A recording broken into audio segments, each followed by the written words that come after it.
Hello, I'm Ramie. And this is Dakota. And you're listening to Leveling Duo, the podcast where two good friends talk about video games they really enjoy. So what are we talking about today? In the year 2008, Okay. a lovely little gem came out. I had just finished playing Oblivion, Elder Scrolls Oblivion. Mm-hmm. Well, I played it for quite a few years. I was going to say, Yeah. for a minute, man, you carried around the strategy guide to that game like it was the Bible. Yes. And I knew Bethesda had come out with some new stuff, something new. And I was like, okay, great, I'll grab it. And that's when my story with Fallout began. So which Fallout was this one? Fallout 3. Okay. A lot of people think between it and 76, they can't pick which one's the worst. Kind of like I remember 3 being a little rough around the edges. It was the first 3D Fallout game. As with all games back in the day, their jump into 3D was always not especially today's standards for graphics, the best transition. But no, it came out. I was in line to pick it up at night because it was in had 5 major DLCs eventually over time. You got Operation Anchorage, The Pit, Broken Steel, Point Lookout, Mothership Zeta, and it was all nice. If you know anything about the Fallout universe, if you don't know anything about the Fallout universe, listen to our Fallout New Vegas episode. I don't think I should cover that every episode. It was clunky for me. Well, like you said, the shooting was bad, but they wanted you to rely on VATS, your pit boy, to kind of zoom in on things and stop time and shoot at particular body parts. Now, that's a carryover from the old 1 and 2 game, which was asymmetric kind of thing. Top down, everybody had a turn in combat because it was based on the GURPS tabletop role-playing system. GURPS? Yeah, GURPS. So Fallout 1 and 2 was a GURPS base mostly. Okay, well, I did not know that, and that's actually pretty interesting, man, especially, since we've talked about GURPS before in the past. Yeah. When they came out of Fallout 3, Bethesda had just acquired the IP and they made Fallout 3. They didn't want to make it turn-based, obviously, so they gave you this mechanic where you could stop time, use some points that you had stored up called action points to aim at a particular part of the body and fire your weapon however many times you had enough points to cover. Different size weapons, different amount of points. It was a nice addition. The lovely VATS. VATS system, yes. I just want to get the GURPS part out of the way. I want to talk about the story here now. So it's post-apocalyptic. You start off as a newborn babe with your dad, a doctor who has just, helped you be born. And then this Fallout-style screen hovers over you, and then you get to make your character. And it will show you what you're going to look like in the future. That's their way of playing that out. Okay. It's a very bloody intro to a game. It's a birthing. And then immediately after you finish making your character's appearance, your mom says, James, something is wrong. And then it blacks out. Next scene, you are a toddler in a playpen. Your dad says, I got to go take care of something, son, or daughter, whoever you are. And you get out of the playpen as your first objective in the game, grab a book, and it's called Your Special. And that's when you get to put your special points. Strength, perception, what is it? Endurance? Agility? Endurance, charisma, intelligence, agility. Luck. And luck. Yeah, that's what special stands for. And you get to put your points in there. And what you have I always go high charisma and intelligent build so I can talk myself out of things and get extra XP for having intelligence. And then your dad comes through, talks to you about your mom's favorite quote since she passed away. And it's from the Bible. It's about the waters of life because, it's after the nuclear apocalypse. Nobody's got good water. It's all radiated. And your mom always wanted to make the water better. So you hear that little spiel and you black out again, or skip forward a bit, I should say. You're 10 years old and you're at a birthday party. The overseer of the vault that you're in, by the way, you're in a vault, a place they kept you safe from the nuclear fallout. The overseer comes in and says, you get your first pit boy. It's a wrist-mounted computer that will let you, keep track of everything, including your location, and use VATS. A nice old woman gives you a sweet roll for your birthday. Yeah, really. Sweet rolls. I think they're even in Starfield, if I ain't mistaken. So you get them in Elder Scrolls, Starfield, and Fallout. Someone in Bethesda really likes sweet rolls. Yeah, and let me tell you, the Fallout ones don't look nearly as pretty. They're like 200 years old by the time you find them. As they're talking to you about your new pit boy and happy birthday, your Mr. Handybot for the kitchen takes his blade and tries to cut the birthday cake, and it splatters everywhere. And about that time, a dude named Butch shows up. He's about your age. Your dad made you invite him to the party, apparently. And he insists on getting your sweet roll from you. Okay. And that's when you first interact the karma system. You have different ways you can react. You can give it to him or offer to share it and split it. You can spit on it and then hand it to him. Or you can say, has your mom used up all your token system for using how much food you can get per week or whatever? And he said, did your mom use up all the script for the week on alcohol? And he gets mad at you and attacks you, and you have to get a security guard to stop him. But as soon as all that's over, you get your first BB gun from your dad, and his friend Jonas, who fixed it up for you. Hmm. At 200 years in the vault means parts are hard to find, and he had to take apart something to get a spring to make it begin work. You shoot a rad roach, which is a giant roach. Think a cockroach the size of a Cocker Spaniel. Yeah, so you take aim at that, learn how to use VATS if you're new pit boy and everything. Like 16, I guess. Mm-hmm. You skip forward a bit more time, and it's time to take your goat. General occupation, like attunement test or whatever it's called. Attunement, acclimation. I don't know what the A stands for. It's a goat test, and it's where they decide where they're going to put you in the vault for the rest of your life as like an occupation. You try to get your dad to let you skip it because you feel sick. You say, Daddy, I'm sick. I don't want to go, but he's the doctor and he knows better. So he makes you go out to take care of your goat test. You talk to the teacher enough, though, with your speech skills or whatever, and he will let you you can look at the list of occupations and just fill in the one you want. That's kind of alarming, isn't it? I want to be the next overseer.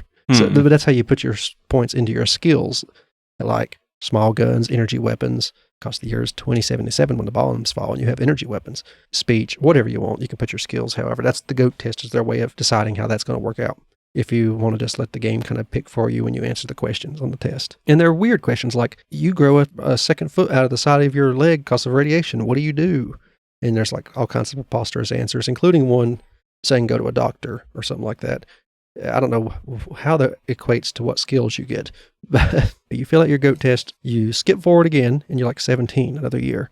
And alarms are going off, and your best friend is in the room, this girl saying, wake up, your dad's left the vault. The overseer's got people hunting for you, and overseer's daughter. Apparently her daddy has got security to take Jonah, your dad's friend, in, because they assume he would know where your daddy went, why he opened the vault to leave. And she gives you a gun she stole, or you can refuse it and give it to her. It's up to you. I found out a few days ago that if you let her keep it, who would do that really? But if you let her keep it, she will use it to defend herself from her daddy's goons who try to get her for finding out she's helping you.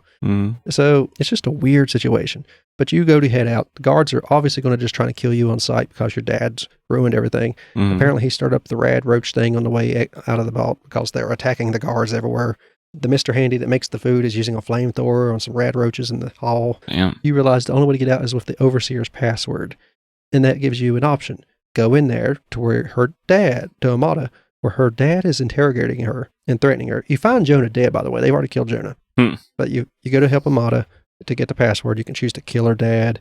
You can choose to talk her dad down if you get the speech skill. Or you can distill the password from their quarters across from the overseer's office. If you kill the dad, she don't really take it kindly, but she don't hate you. She just don't know how to take it. And once you eventually do get the password, either way, you leave. The guards that are chasing you, if you don't kill them, they stop at the door of the vault. They're like, I'm not going out there, because they've been told that it's death. It's been 200 years since the bombs fell, and they still think it's death to step outside. Well, I mean, like, depending on your luck stat, it might be. Do you leave the vault and immediately get attacked by some mutant?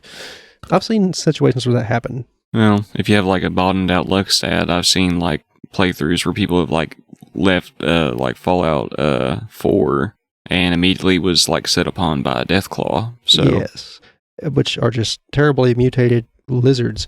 I don't know what they are. Bearded dragons. They're like a giant. Think of a raptor with long clawed arms instead of short ones, so that you don't have to just worry about the teeth. You get to worry about the claws. And that's why they call them death claws. They'll turn you to ribbons. As you step out the vault, Amada refuses to go with you, even if you didn't shoot her daddy. She wants to stay there, and she just ain't ready to leave. So you step out the vault. The door shuts behind you. You get one more chance to reset your character however you want it if you didn't like how you played out during the tutorial. And remember, this is the first-person Fallout game, 3D Fallout game. So that's a good decision. You've been living in fluorescent lights all your life. You step out in the sun for the first time. It was like a bright flash.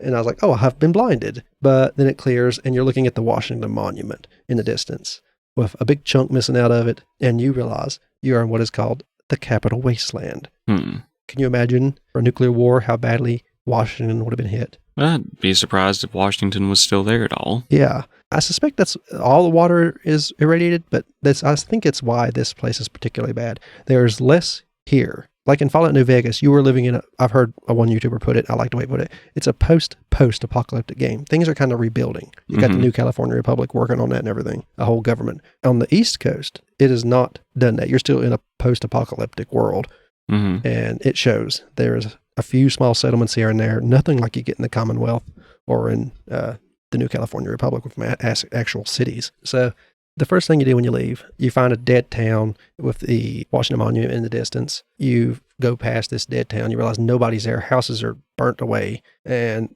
there's an empty school with just like corpses in it. Look like children were all piled in one spot when this happened. And it's just little skeleton bones. It's sad. If you go inside. And then you see in the distance a sign that says Megaton this way, right near this gas station they call a Red Rocket gas stop. And you go towards Megaton, and what you find out is it is like a crashed plane that they've turned into a city, a small town, a massive bomber plane, I'd imagine. Because when you get inside a Megaton, it's in a crater, and inside this crater is an unexploded nuclear bomb. You find your not good. Yeah, you find your first settlement, and inside this settlement is an unexploded nuclear bomb. Like I said, it's built out of old plane parts and old scrap metal. The sheriff meets you on the way in. He's like, "Oh, another vault dweller. I don't know." And then you ask him about your dad. "Have you seen my dad?" "I don't know." He don't know anything about your dad. He points you to the local bar, says a guy named Moriarty might know something about it. But you go there, and as soon as you get towards the bar, at the bottom, you get near that nuke, and you see people outside of it, like splashing into water that's puddled around it, and praying to the great Atom. And that's the first time you come across the Children of Atom. The church started in Megaton. Children of Atom are people who worship atoms and the great energy they can release. They think if you are... They're a little fanatical. Yeah.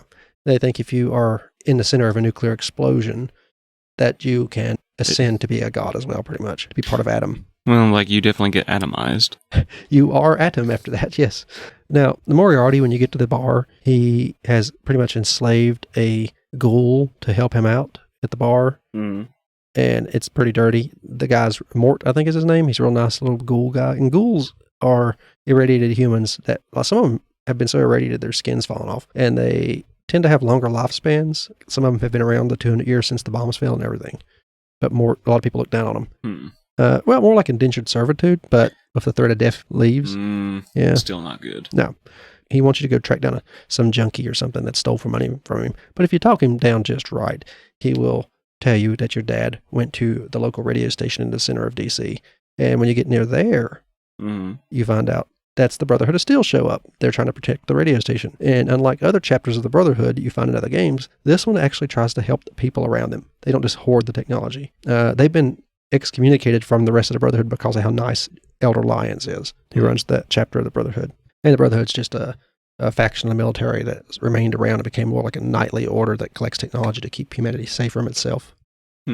Now, you start to realize you steal things, you get a karma system. This game has a karma system. I don't think you've seen it in a Fallout game, have you, Dakota, if you just played 4? Yeah, I have not. Okay. Yeah, you have good, bad karma, and there's different perks that unlock as you level up if you have a particularly strong set of karma in one direction or the other, or neutral. It's hard to stay neutral. Depending on what you do for Moriarty, it might turn out you get bad karma or whatever. As you travel around, though, and try to help Moriarty or go towards the radio station to find your dad, you see these floating robots called iBots, and they're talking about things that used to be before the war, like baseball. It's playing patriotic music all the time. And then all of a sudden the president comes, "I'm John Henry Eden, President of the United States." And you're like, "Oh, there's a president still around. That's cool." And he just goes on and on about how great America used to be and how he can make it that way again.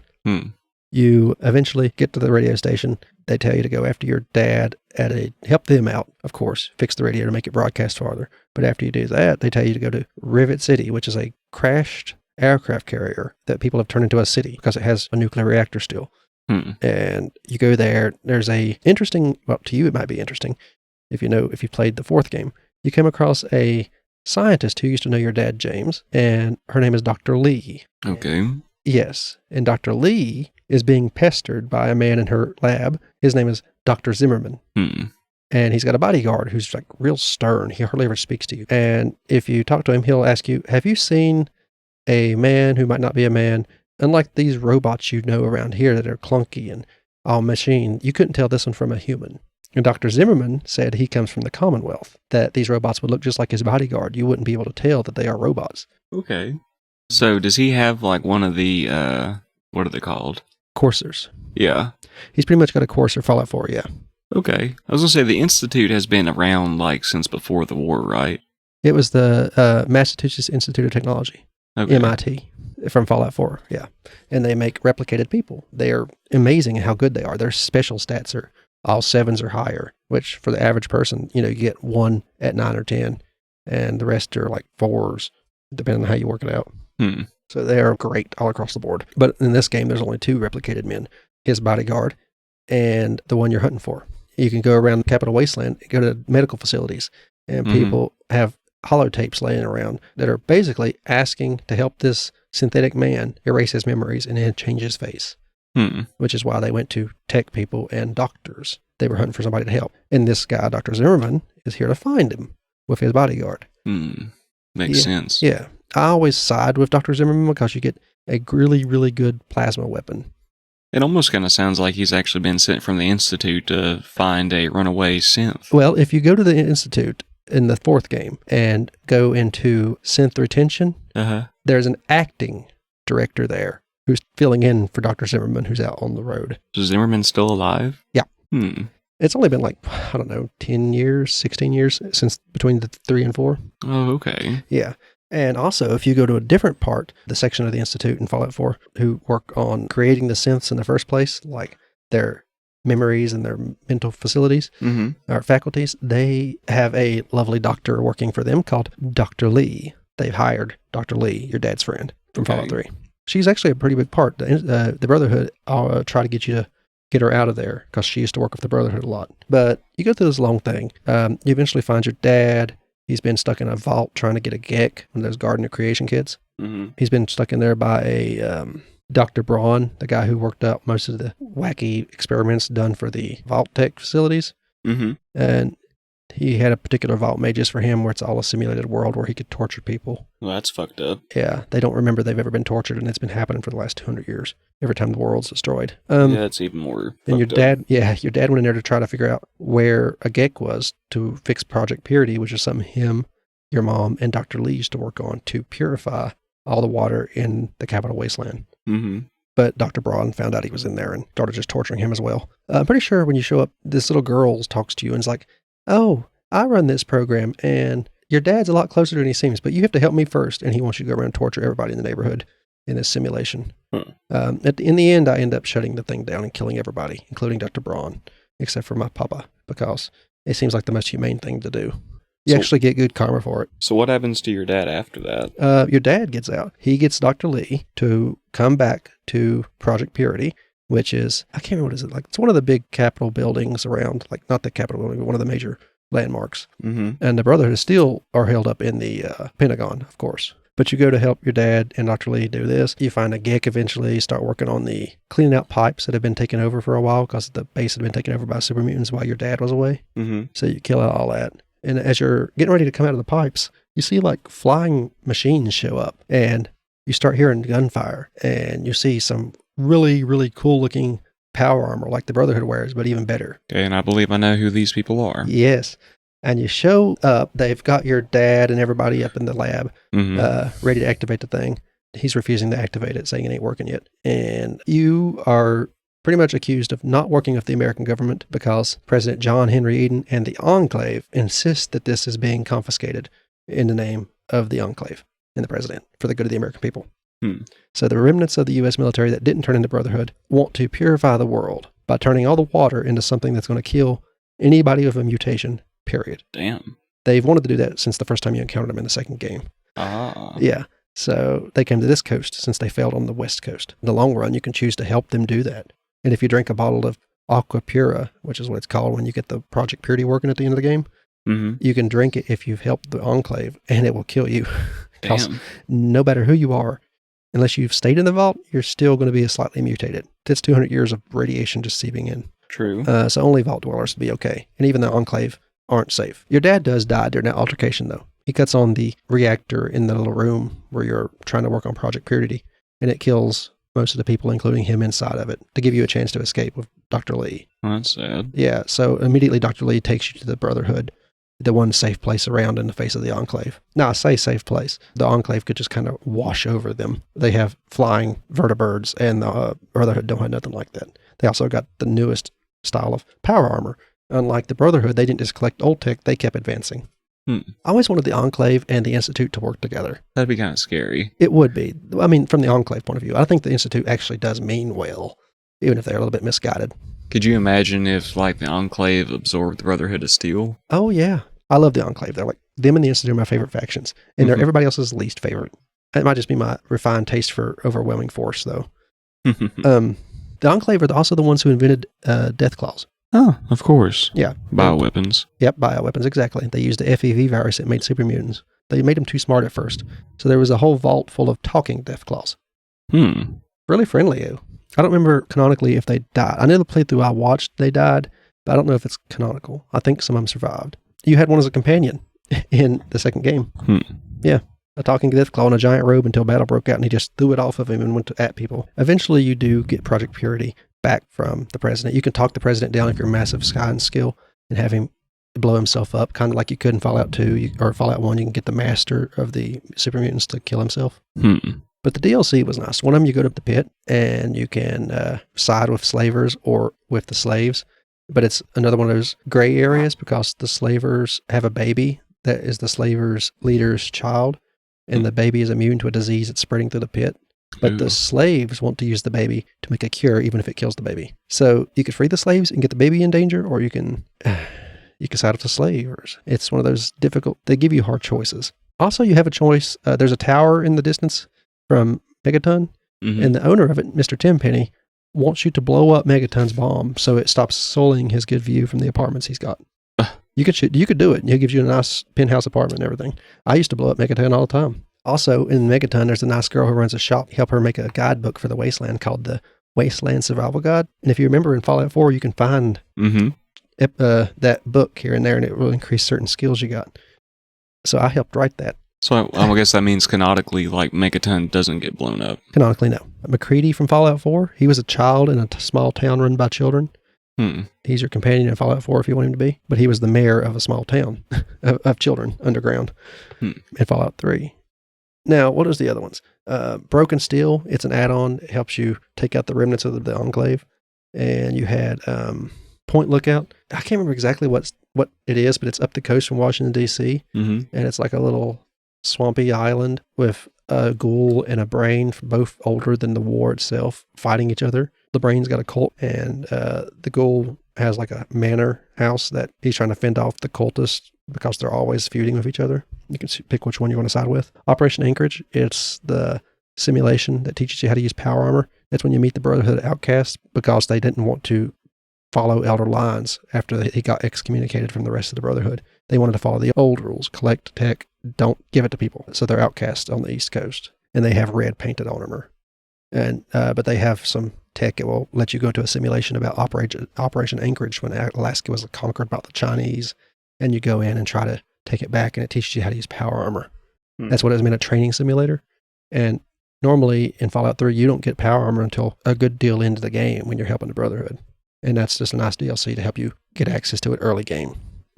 It's a whole campaign, though.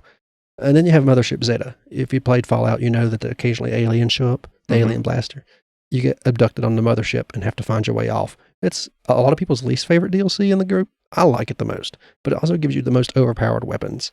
I always take energy weapons right off the bat in my skills when I'm taking my GOAT test because I know I want to go straight to the mothership, get abducted, and get all these fantastic, strong energy weapons. There's so much to do in a Fallout RPG. Oh, well, any Bethesda. Especially game, really. Fallout. Yeah. It don't get enough credit because they say it's more railroady than Fallout New Vegas, which came out right down the road from it, just like 18 months or less after Fallout 3 came out. And people loved New Vegas because the factions, there was different factions you could side with. In Fallout 3, you normally just get the Brotherhood outcomes. And also there's Fallout 3, there's an underground cult of cannibals that think they're vampires. Interesting. You can actually work it out where they will protect the town nearby if they get a little bit of blood every week. There's a lot of little things like that. And the karma system was nice. I prefer Fallout 3 over Fallout New Vegas. I know it's not a popular take, but it does feel more apocalyptic than Fallout New Vegas does. You hardly ever even encounter radiation on Fallout New Vegas. Really? Yeah. Mr. House did kind of keep the nukes from landing in the area, if you recall.